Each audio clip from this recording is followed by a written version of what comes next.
Banyaknya masalah kesehatan yang terjadi saat ini tidak terlepas dari perilaku kesehatan masyarakat.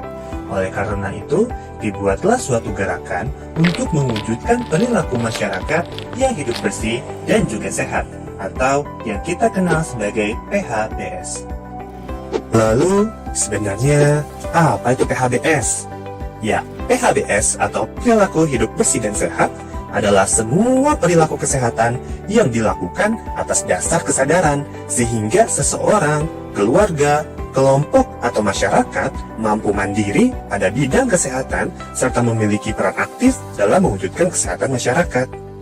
Tujuan utama dari gerakan PHBS yakni meningkatkan kualitas kesehatan melalui proses edukasi sehingga masyarakat memiliki bekal pengetahuan dan juga kesadaran untuk mau menjalani perilaku hidup bersih dan juga sehat. Lalu, kapan dan di mana saja kita harus menerapkan PHBS? Tentu, kapanpun dan dimanapun. Setidaknya, terdapat 5 tatanan PHBS yang merupakan lingkungan kita beraktivitas sehari-hari, yaitu di tatanan rumah tangga, sekolah, tempat kerja, sarana kesehatan, dan tempat umum. Lingkungan rumah tangga merupakan dasar dalam pembentukan perilaku seseorang, termasuk perilaku orang tersebut dalam berpartisipasi di tatanan lain atau di masyarakat. Sehingga, tatanan PHBS di rumah tangga adalah hal yang penting untuk diketahui dan dilakukan bersama. Tentu, banyak sekali perilaku kesehatan yang perlu dilakukan dalam tatanan rumah tangga.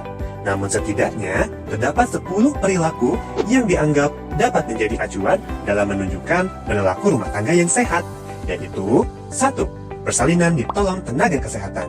2. Bayi yang lulus ASI eksklusif. 3. Menimbang bayi dan balita setiap bulan. 4. Menggunakan air bersih. 5. Mencuci tangan dengan air bersih dan sabun. 6. Menggunakan jaman sehat.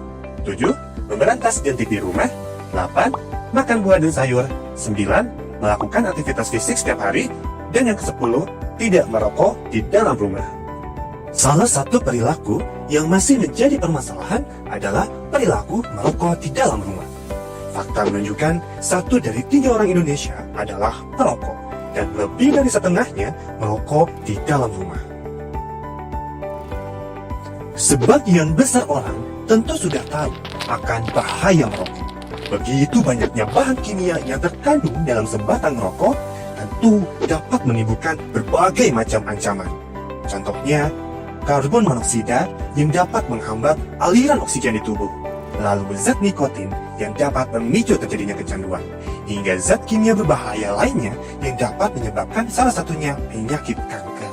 Dan masih banyak penyakit lainnya yang dapat disebabkan oleh perilaku merokok, seperti menyebabkan penyakit paru-paru kronis, menyebabkan stroke dan serangan jantung, kemandulan dan hipotensi, kanker rahim dan keguguran, kerontokan rambut, tulang lebih mudah patah, merusak gigi dan menyebabkan bau mulut, gangguan mata, hingga kehilangan pendengaran lebih dini. Dampak kesehatan yang ditimbulkan oleh rokok ternyata tidak hanya dirasakan oleh perokok saja. Tahukah kamu bahwa ada juga istilah yang dikenal sebagai perokok pasif dan perokok tangan ketiga.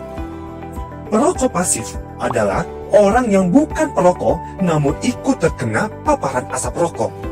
Sementara perokok tangan ketiga adalah orang yang bukan perokok namun ikut menghirup zat-zat sisa rokok yang menempel di permukaan benda. Dan inilah yang menjadi ancaman bagi orang sekitar termasuk keluarga di rumah. Hal inilah yang menjadi dasar mengapa pentingnya untuk tidak merokok di dalam rumah, karena dapat memberi dampak buruk bagi anggota keluarga lainnya. Ketika seseorang merokok di dalam rumah, maka asap rokok akan terkumpul di dalam ruangan, dan zat-zat sisa rokok akan menempel di benda-benda sekitar. Zat-zat sisa ini sama berbahayanya apabila terhirup ke dalam tubuh. Sedihnya lagi, jika ada bayi dan anak-anak di rumah tersebut, mereka yang paling berisiko terpapar karena mereka lebih sering di dalam rumah, juga senang menyentuh benda-benda dan memasukkan segala hal ke dalam mulut. Mereka juga berisiko terdampak kesehatan yang lebih parah karena kondisi tubuh yang masih dalam proses pertumbuhan dan perkembangan. Di mana penyakit yang dapat ditimbulkan diantaranya ada sindrom kematian mendadak pada bayi, lalu pneumonia dan bronkitis yang dapat menyebabkan kematian. Selain itu, dapat menghambat pertumbuhan paru-paru sehingga lebih rentan terhadap masalah pernapasan. Jadi, apa yang harus kita lakukan? Nah, apabila Anda atau keluarga Anda ada yang perokok, maka sebaiknya adalah untuk berhenti merokok mulai saat ini. Terdapat berbagai macam cara untuk berhenti merokok, namun yang terpenting adalah tekad yang kuat dan mintalah dukungan kepada keluarga dan orang sekitar. Atau Anda juga dapat meminta bantuan dengan berkonsultasi ke tenaga profesional di layanan kesehatan atau dengan menghubungi hotline Kemenkes di 08 001 77 65 65. Banyak sekali manfaat yang dapat dirasakan jika seseorang memutuskan untuk berhenti merokok. Di antaranya, kembali membaiknya fungsi-fungsi tubuh hingga menurunkan berbagai macam risiko penyakit.